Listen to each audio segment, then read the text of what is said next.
And welcome, Frank. Thank you so much for agreeing to do this with us. We think it's such an important issue to talk about affordable housing alternatives right now when our housing crisis is probably worse than it's ever been, both for people who can't afford any kind of space to live in, and for people who can't afford to purchase any kind of home. Um, Even though they think that they're in a position that they should be able to do so. Co-ops is something that we don't speak about very often, and no one really seems to know anything about. So hopefully you can tell us a little bit about your long experience. For those of you who don't know, Frank has been living in a co-op for over 20 years. And served 4 terms on its board of directors. It's the Woodsworth Housing Co-op.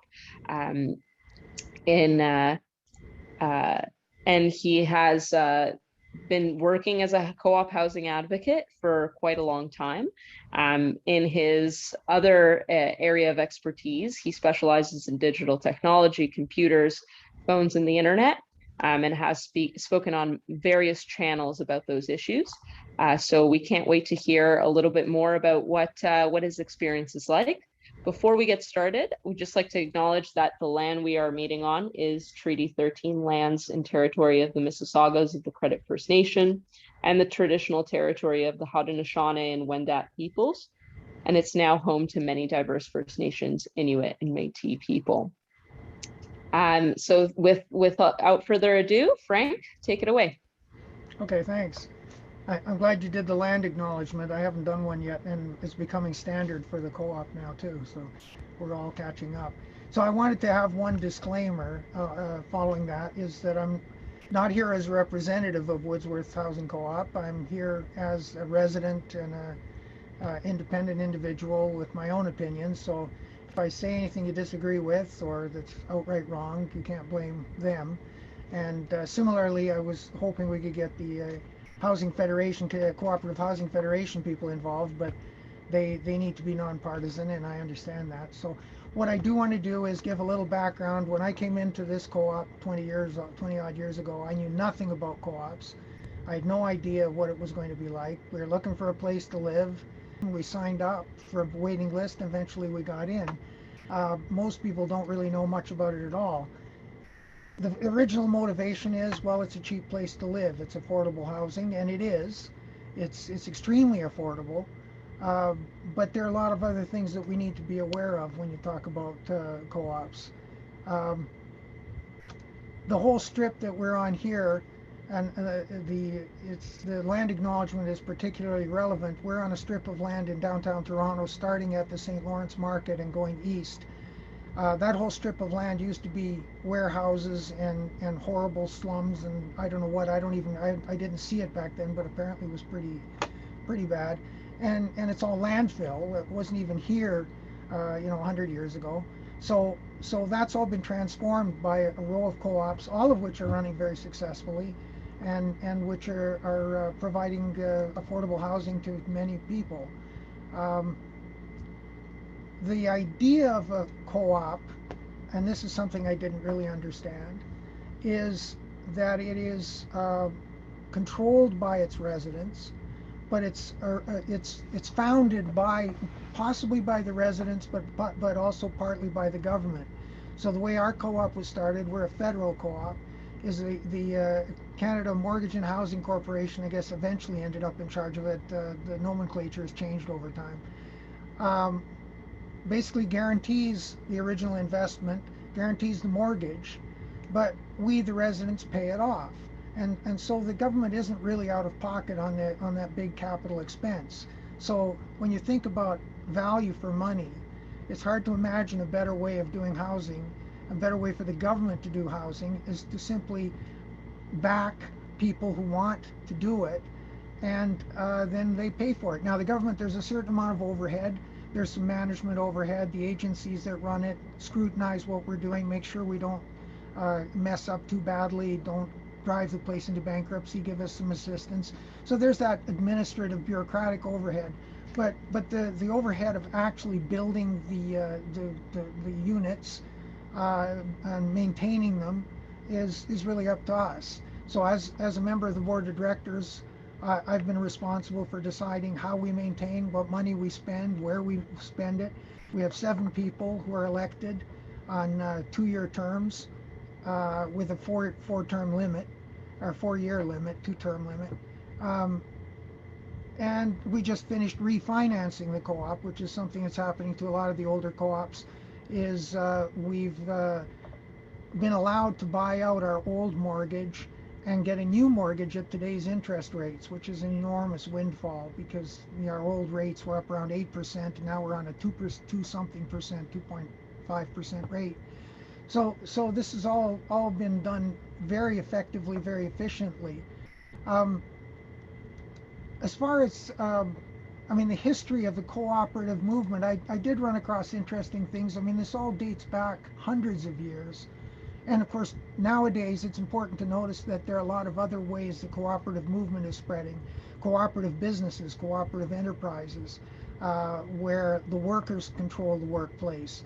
So you take a lot of the profiteering out of it. And that's the case here, although we're not workers, we're residents, but we're essentially nonprofit. And what that means is when you look at the kind of housing charge, we call it the housing charge, not a rental, because we're members, not residents.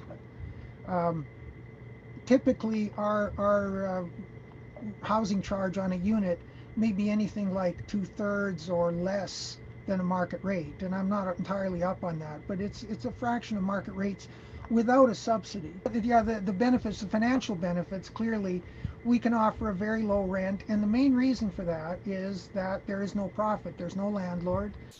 We out of our proceeds, out of the housing charges, pay to maintain the units, as of course you'd expect. We do a good job of it because we live in the units, so we don't allow them to run downhill. When I lived in St. Jamestown, for example, the building we were in, the boilers were, everyone said the boilers are going to go, the boilers are dying, you got to do something. These are up on the top of the building.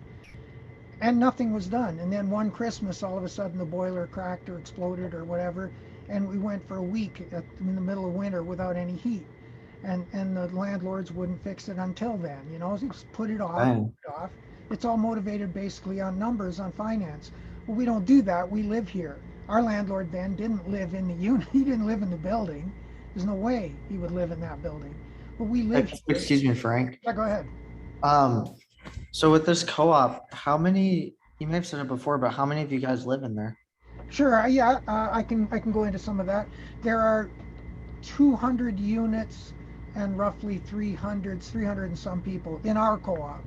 We're one of the larger ones. There are smaller co-ops. There are co-ops apparently that go down to even 1 or 2 units, and there are larger ones. There are, if you just want some of that background, there are provincial co-ops, there are municipal co-ops, there are federal co-ops. There's a huge mix, so it's a very diverse field. So there's not just one way of doing it.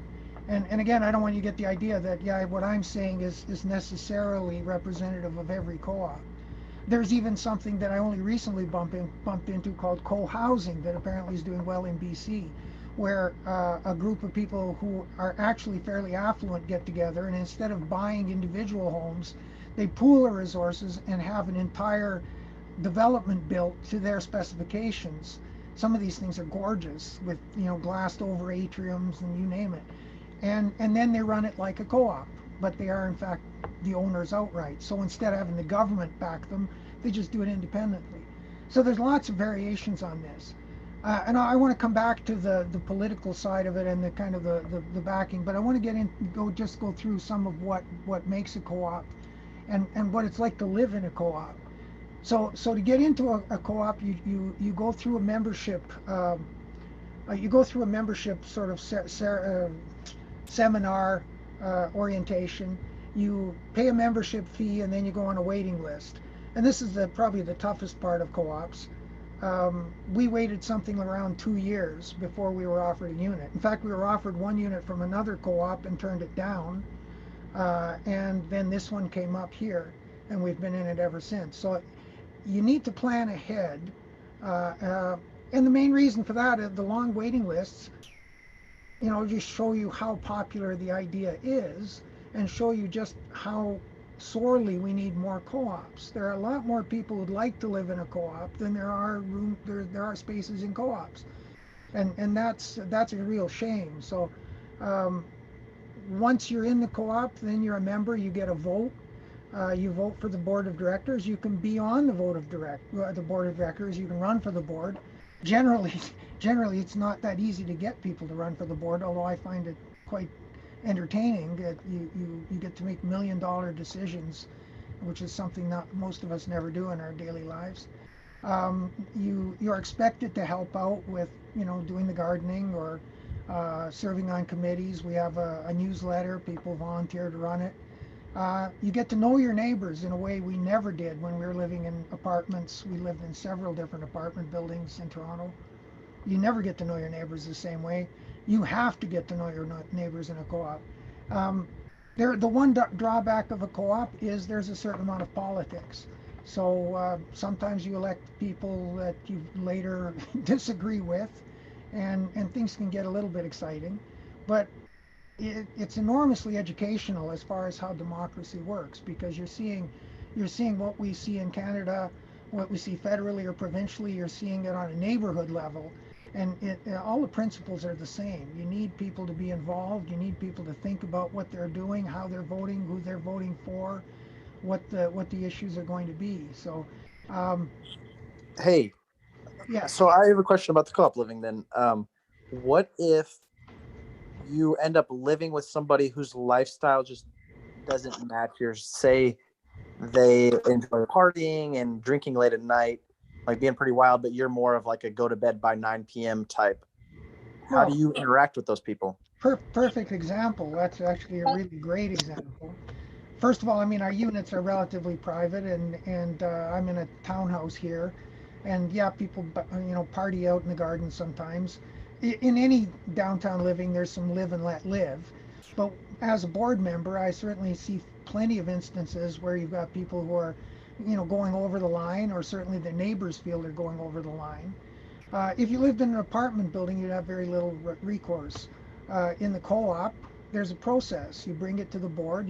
We have a reconciliation committee that's been fairly dormant lately, but we'll spend money on professional mediators. We'll counsel. We'll take this thing up. We take it very seriously.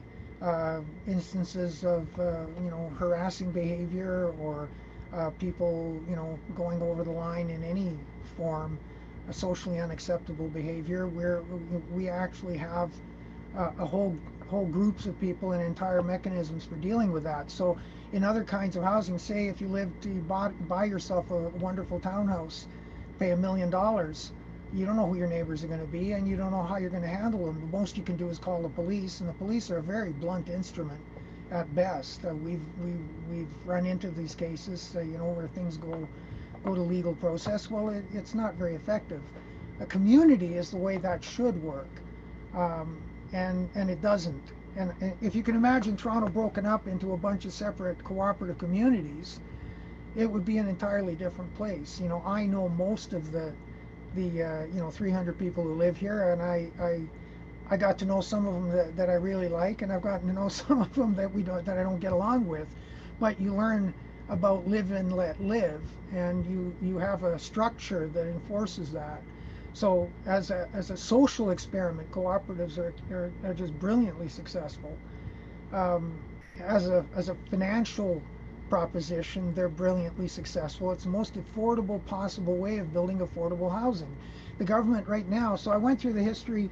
Back in the 90s, the federal government stopped supporting new cooperatives. So it's basically dealing with the ones that are already there. This co-op was founded in 1979. It was the first one built in this area, and it brought in a lot of people, a lot of the hippie people from Rochdale, and people who are real political idealists.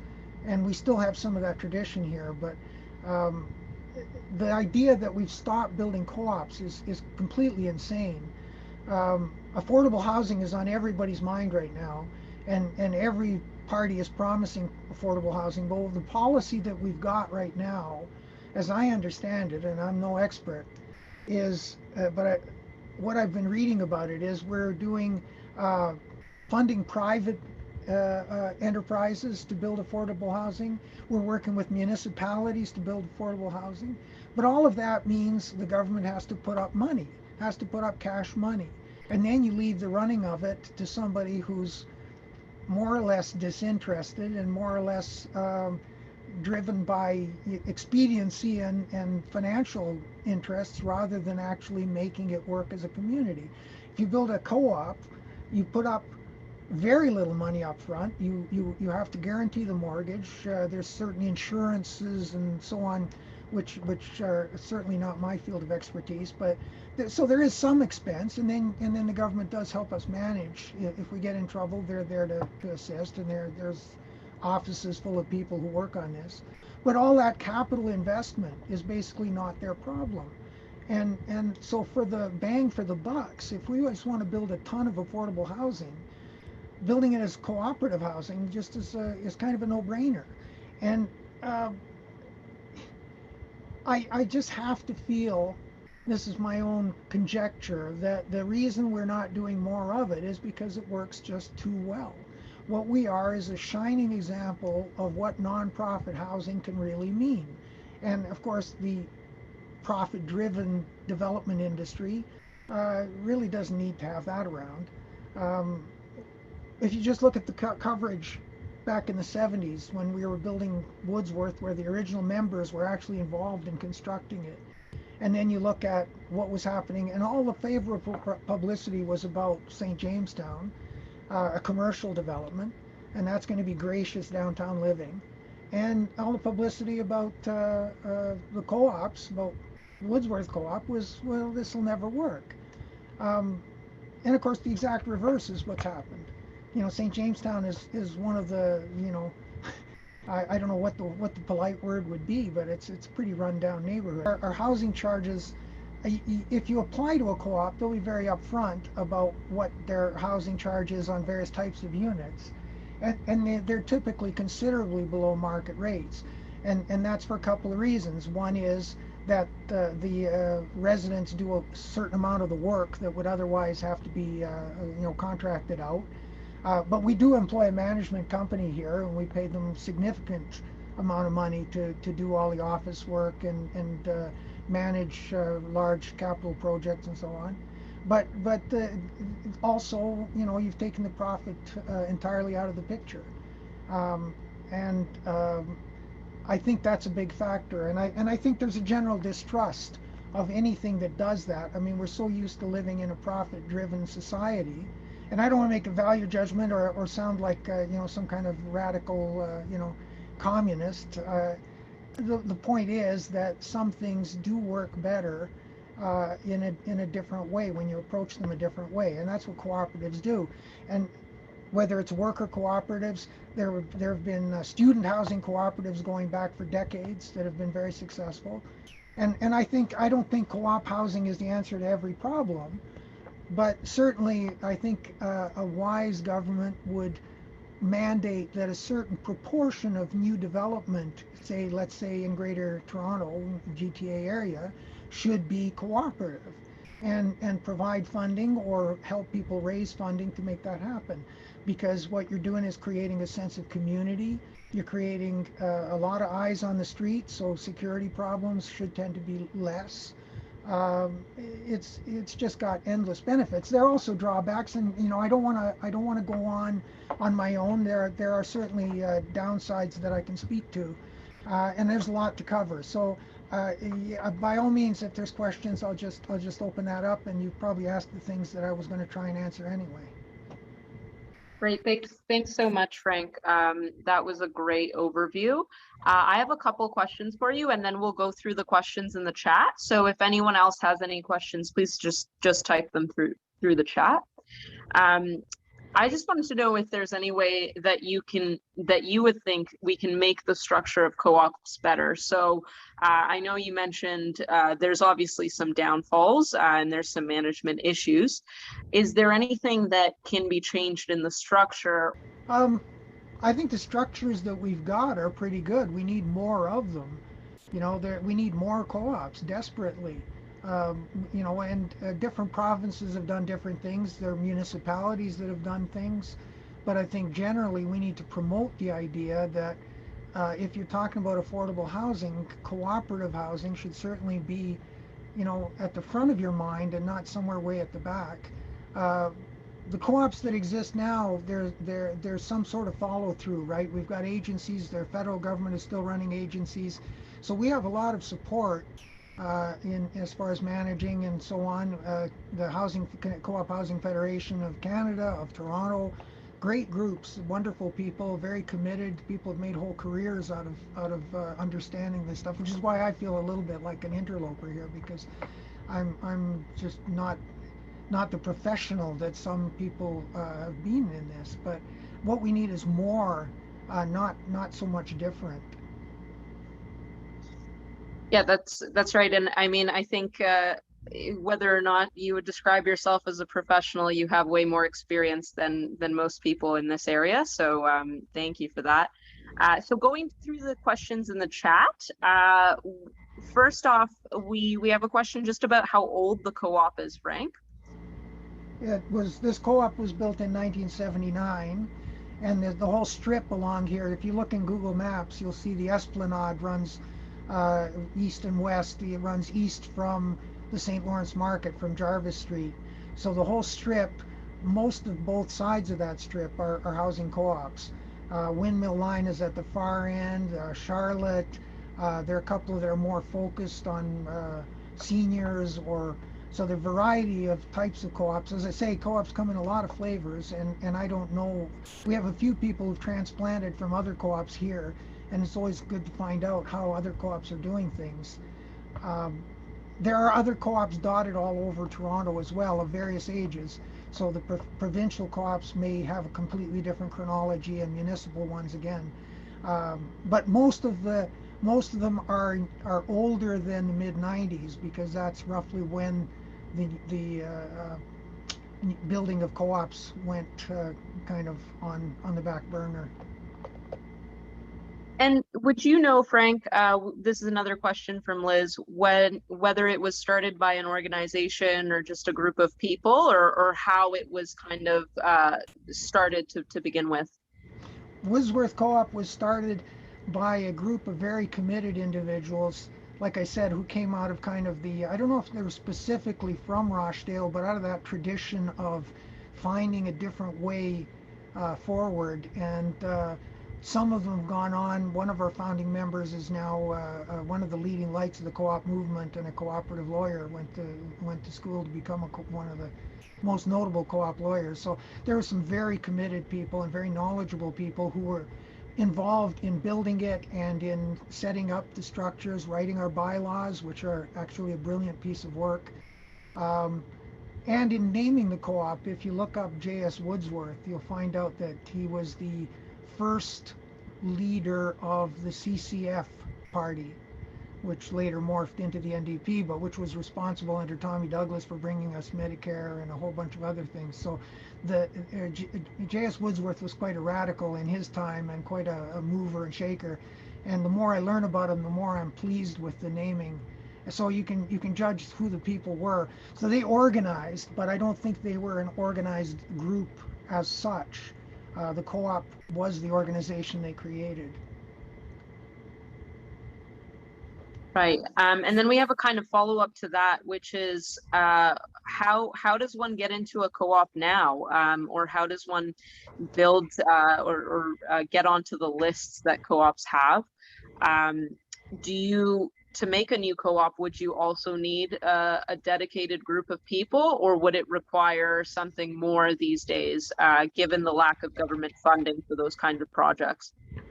There are a lot of co-ops around. The way to get on, I alluded to this earlier, the way to get into a co-op is to put your name on waiting lists. Don't open all the time. So you got to keep in touch with them and be on the ball, get your name on the waiting list when it is open.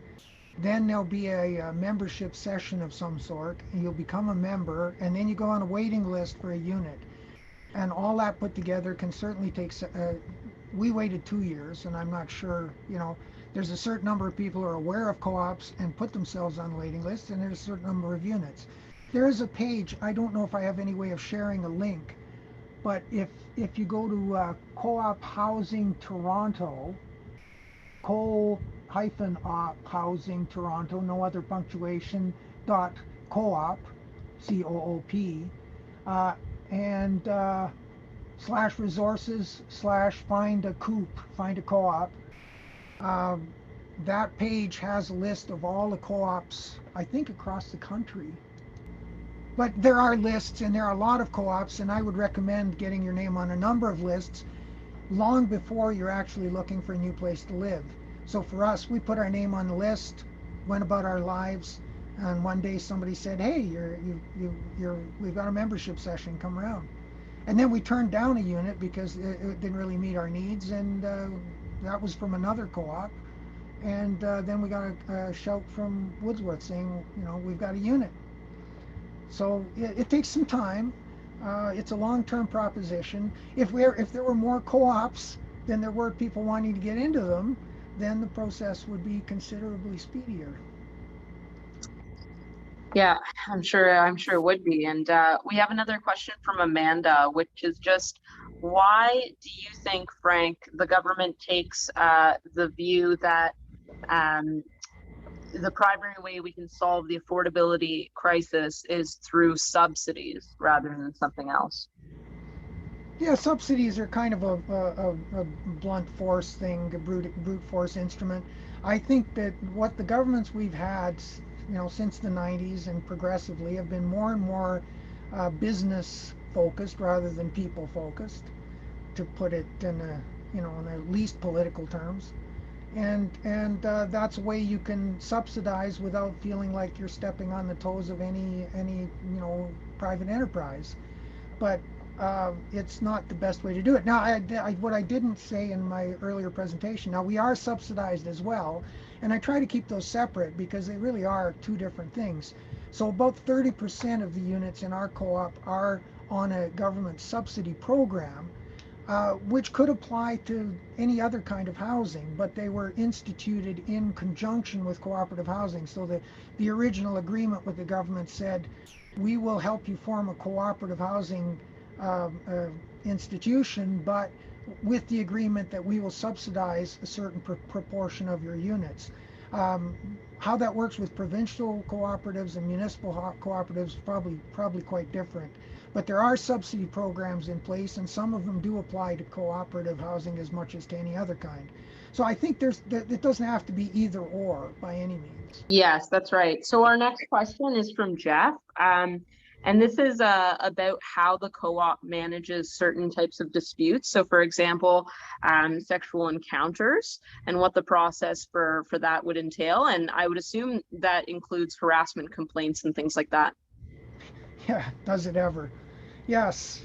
And as these issues we've become more and more sensitive to these things. Like every institution, we've got people who are still catching up, and their old attitudes, and people who don't get it, and we have all the personality types, and I think we have to educate more than try to return aggression for aggression. So we do deal with that.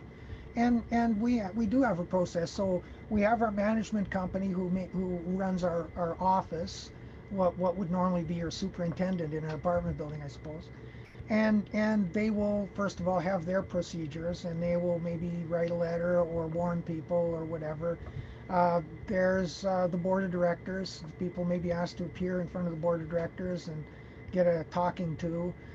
We have all the legal recourse that you would have in any other institution. We can have people can refer to the Human Rights Tribunal, which is overloaded beyond belief, but I think it's, they'll gradually catch up with how to operate more efficiently, we hope. So the point is that there's always a recourse. You can turn to our board. We have a reconciliation committee. As I say, it's been dormant for a while, especially during the pandemic. So we're looking for new ways to approach this whole thing. We've employed mediators. We've worked with mediation groups to try and refer things. We're still learning how to do that. But the fact is that we are very aware of these issues, and we do our best to deal with them. It's difficult. I think any organization is finding it difficult, and I don't think we're any different in that. But we're different from your average apartment building in that we do have a process. If you tell the super in your apartment building that you're being harassed, I'm not sure what they do about it these days. I know what they used to do when I was living in an apartment building, which is, what could they do? Okay, well, our next question is from Tim, and it's whether co-ops are more of a left-wing or a right-wing organization. And it might be a simple question, but maybe there's a more complicated answer to that. Frank? I think it's a fascinating question. I think they're perceived as being a left-wing thing, but then, you know, the left wing, you know, what used to be the middle is now the far right, and what used to be the left is now, I don't know, it's all gotten tangled. So in essence, it's a socialist kind of thing, because the socialists believe, I think, in giving power to the people. It's a democratic thing. I don't know why, you know, at some point what socialist becomes libertarian. It's very much in line with what you might think a libertarian would believe, in that we believe in personal responsibility. So I think it doesn't have to be partisan. I think it's common sense. It works. You know, why do we have to question? I think those labels left and right are used very often to paint things with sort of instant approval or instant disapproval, when in fact, you know, just common sense should prevail. If it works, what's the difference? You know, is you can call it left, right, or whatever you like, but it does work, and it works extremely well. So that would, I don't think, you know, we have people of all kinds in the co-op. I certainly know people who are far to the right of where I am, and are quite happy living here. I don't think we have to, you know, paint it one way or the other. Well, Frank, that was my question, and the reason I asked that is because I come from a pretty conservative family, and just recently I've been kind of expanding my horizons a little bit. I saw that the Green Party had tweeted this Zoom out, and I've just been kind of digging into this a little more. And I just agree with everything you said so far tonight. And it's kind of shaken me up a little bit and thinking, you know, maybe I'm not a conservative like my parents. So that's kind of why I wanted to know which way this organization leaned, because I'm in my early 20s and I'm still trying to figure this out, my identity for myself. So I appreciate your guidance there and your wisdom. Such as it is. My parents voted religiously for Diefenbaker, but I don't think they'd vote for the Conservative Party today, being the exact same people, of course. It's got more vague and complicated, and I don't think it has to be any part of the discussion about co-op housing. I think co-op housing is a good idea no matter how you look at it, and I think there is a certain amount of politics involved in why governments dropped it. You know, liberals were supportive for a long time, and then they just sort of dropped it, and I think it has to do generally with the corporatization of the world, and I don't think that's a left-right issue. I think it's just endemic right now, and we need to use more common sense. It's certainly the reverse of corporate, in that we're not a business enterprise. There's no profit-making entity. There's no $1 million corporation. And isn't that how it should be, Frank? That's what I think is the beauty of this co-op housing is, I mean, why should our housing be a corporation or a business for someone to profit off of? You could do that in the food industry. We're talking about housing here. I don't understand why they should nickel and dime us like that. It's even more obvious when you come to medical, when you come to healthcare, where the profit motive, you can see in the U.S. where they're fighting with the profit motive all the time. But I think what I would love to see, and what I think is very doable, is for an uncontroversial, for there to be a mandate that a certain proportion of housing should be done on a cooperative model. Certain proportion can be subsidized, maybe with an overlap to cooperative and an overlap to commercial, and then you see what works. And I think co-ops will prove themselves very nicely, and you know, people who have money to spend may prefer. I know people who've moved out if they can accumulate enough money to buy something real nice. Great, you know, I would have trouble raising the capital to buy something as nice as what I'm in here. So there's different people of different income levels. And as I said, co-housing is another intermediate step where there was an article recently, if anybody follows the Tyee in BC, they did an article on co-housing. And it looks beautiful. You know, these people are building wonderful architectural marvels. They're putting their own money into it, less money than they would spend for a house in Vancouver. They pool their resources and build something absolutely beautiful and then run it cooperatively. So it doesn't have to be a government instituted thing. It can be a privately instituted thing. But the principle as such, I think, is just makes perfect sense, doesn't it? It definitely does. So Frank, we only have two more questions before we wrap up. The first one, and you've already touched a little bit on the CHFT. This is from Shell. Is there an association of GTA housing co-ops or is it just the CHFT? I think the CHFT is the best bet, and that I don't know what their basic URL is. I'm just looking at the overall site. It's co-ophousingtoronto.coop. The fact that the internet has one of the domains that you can get rather than .com or .ca is .coop. And it goes to show you co-ops are huge around the world. You know, workers co-ops, housing co-ops. There are nations that build housing co-ops in large numbers and have built way more than Canada has. So if anything, we're kind of lagging. We had a spurt of growth, and then we've kind of allowed that to fall by the wayside. So we should catch up on it. But yeah, co-op housing. If you just search CHFT or Co-op Housing Federation of Toronto, you'll find it right away. Great. And then we have one more question from Bruce, which is, have there been any major assessments that you've had to do for repairs? And do you have a reserve fund for those kinds of things? Sure. Yes, we get a building condition assessment done every 5 years. We get consultants in to do it. That's kind of mandatory, and our mortgage holders want to see it. And that is distracting. We go by that in planning our capital expenditures. We have a substantial capital reserve in the millions generally. It goes up and down depending on what we do. I've been involved in okaying $1 million projects. We replaced all the windows. The co-op here consists of a low apartment building and a couple of rows of townhouses. We replaced all the windows in the apartment complex, and that was a massive operation. You know, it's the sort of thing that would be left until they're cracking and falling apart in commercial housing, I think, largely. Even condos, you know, you pay a maintenance fee and then you're not sure how it's going to be spent. So we have an infrastructure, and I think if I can just leave with one final thought, I'd really welcome more tough questions, but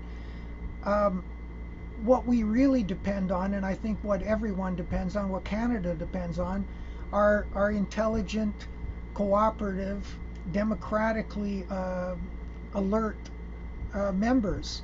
We need people who are looking and thinking, and we try. One of the beauties of our co-op is we were started off on the right foot by people who had ideals and who believed in certain principles, and we've educated our membership.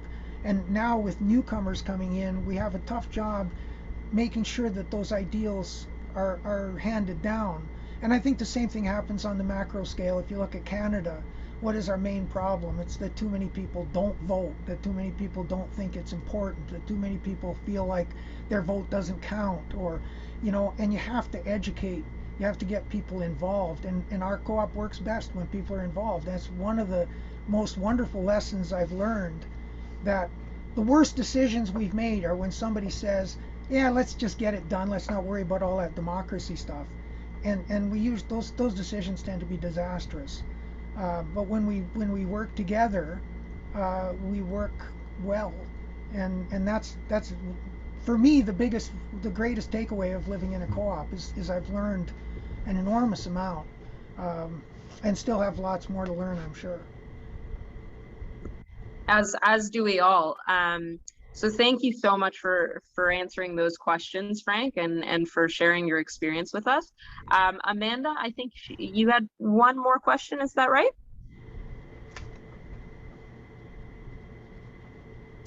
1 second here. Is the question how I unmute Zoom? That might be the first one. It's okay. Yeah, no, it was telling me that the host had to unmute me there. Yeah, Frank, I've learned so much from hearing you out tonight, and I really appreciate you coming and sharing your incredible expertise with us.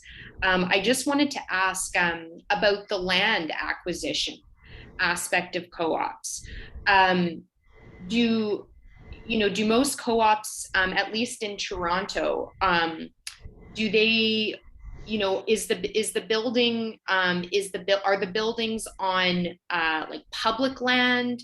Do they typically acquire land from a private owner? How does that all work, and who puts up the initial financing for that? That is a great question, which I can only partially answer. Because we just refinanced, I happen to know that we have a 99-year lease from the City of Toronto. So the land is owned by the City of Toronto. I don't know, I asked what happens after the 99 years expire. We're almost halfway there. And nobody seems to know. I don't know what the financial side of that looked like. I know this was all kind of wasteland when we started this. So I don't know what kind of deal we got or what money changed hands. That's history that is not that easy to discover at this point, because there's so much paperwork that's buried in the files. So I can't tell you how much it cost, and it's certainly a factor. I mean, anywhere you build anything, land is going to be hard to get. So but I can't actually say. But I think the support from the City of Toronto was absolutely brilliant, and I think they've created a lovely neighborhood here. Where people enjoy living, and where you have a mixture of different kinds of people.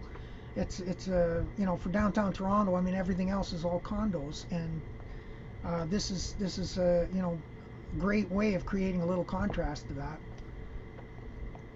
Yeah, for sure. And Jane, I think you might have something to contribute there.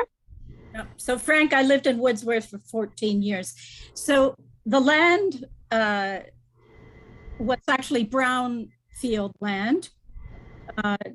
And if people are old enough, maybe Bruce will remember Ataratiri and all of that jazz. Anyway, CMHC provided 100% financing to purchase the land, to pay the construction costs, to pay all the consultants' costs, the imposts and levies and the taxes. All of that came through 100% financing. And the co-op has had, or still has actually, you've just redone your mortgage. You had a 50-year mortgage that was established in about 1976. And actually, there's lots of information about this. You just have to know where to look, Yeah. which of course is the trick all the time. So that's how the Liberal government did that in the late 70s. Programs then changed a little bit. I'm talking 74 to 79. That's when Woodsworth was done. 79 to 86, there was a new program, which was called the Section 56.1, now the Section 95, sections in the National Housing Act. Anyway, I could go on about the history. I think the real question here, you could have filled in a lot. I was in another meeting. I'm sorry. Do you know offhand what the financial side looked like as far as acquiring the land?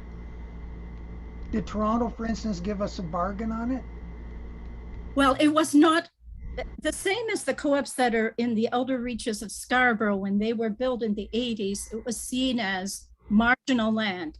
And this brownfield was definitely marginal. I mean, if you do a soil assessment in Woodsworth or Caroline, and I had to get a soil assessment done for, I guess it was Caroline, you don't want to be eating any root crops coming up, right? Because there's VOCs and other solvents in that soil. It was railway land, it was tanneries. It's old, everything south of Front Street was landfill and was very industrial. Yeah. So whether you got a bargain or not, you really got a bargain, because your 100% financing meant people could move in there without a down payment, and a fabulous 50-year mortgage. Now, it was 8%, which doesn't sound fabulous now, but it was fabulous in 1977. So, Mhm, mhm. Well, thanks tremendously for filling that in. well, yeah, uh, sure. It's great to see any of the people who were here back in the olden days. I've just been meeting with some who are now living in BC and getting some of the history. I'm sorry I missed the first 20 years. I could have been listening for so long. I was in Yeah. Toronto at the time. There's some long-term members, and Shirley Maizume has lived there since 1981. Right. So, Yeah. There's a few Anyway. others left. Well, you may know the Shearings. They were in town. They were. yes, yeah. We actually had them in our garden, and they're thinking about coming back possibly, since Okay. BC is on fire. Yes. So I think I'd love to hear more tough questions if you got any more time, but I really appreciate the chance to, opportunity to spout off about this stuff, because it's, I feel like it's something that people who live in co-ops know, and nobody else really understands or thinks it's relevant, and I think if there was more awareness of it, then people would say, you know what, this is crazy, we should be building more of these co-ops. Well, my question is, how do we acquire land? That's the real issue that's stopping us Mhm. doing any building. And Yes Magazine, which is the latest issue, is talking about land trusts in California, but the governments are providing the land. And we got to push to have that happen again, because that's how the early programs and the larger numbers of units got built, is because government funders said, Yeah. we want to do this. Well, even developing northward or wherever we're going, some of that land should just be earmarked. Right. Park land, co-op land, and go ahead and build whatever you want. It'd be nice. So the Green Party is the only party that has a national cooperative housing strategy that we know of. So that is something that we're pushing, and maybe that kind of land earmarked is something that it should include. Frank, is there anything else that you would see a really strong strategy for national co-op housing to include as kind of final words?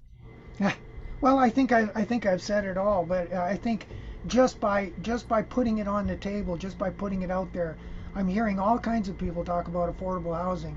If you could just raise the visibility of cooperative housing as a solution, I think it might move things a long way forward, because I think the vast majority of people don't know what it is. I know I lived in Toronto for years and I didn't know what this block of buildings down here was. Somebody mentioned, oh, that's co-op housing. What does that mean? But once you learn, the more you learn about it, the more I think you realize that it's just a really smart idea. It's a nice way to live, and it's a nice thing to have around, and it's cost efficient. And, I think we could do it even better than we're doing it now, and it would be even better to live in. But I think it's a great value for the money, and should certainly be part of the conversation. Thank you so much, Frank. That was such an informative presentation, and I think we all learned a lot from it. The meeting will be available online for those who weren't able to tune in. And Frank, thank you for taking the time. We really appreciate it. No, thanks for having me.